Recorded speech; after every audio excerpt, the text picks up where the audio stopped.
بسم اللہ الرحمن الرحیم۔ حضرت رسول خدا صلی اللہ علیہ وسلم نے فرمایا، 27ویں دن اس طرح ہے کہ جیسے تم نے ہر مومن و مومنہ کی مدد کی ہو، ہر 70,000 عریان کو لباس دیا ہو، ہر 70,000 حفاظت کرنے والوں کی حفاظت کی ہو، خدا کی طرف سے انبیاء پر نازل شدہ تمام کتابوں کی تلاوت کی ہو۔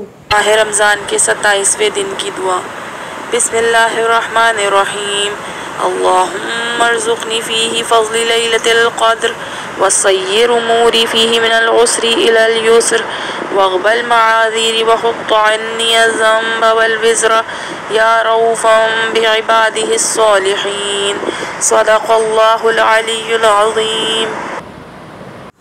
اے اللہ، آج کے دن مجھے شب قدر کا فضل نصیب فرما دے، اس میں میرے معاملوں کو مشکل سے آسان بنا دے اور میرے عذر اور معذرت قبول کر لے اور میرے گناہ معاف اور بوجھ دور کر دے۔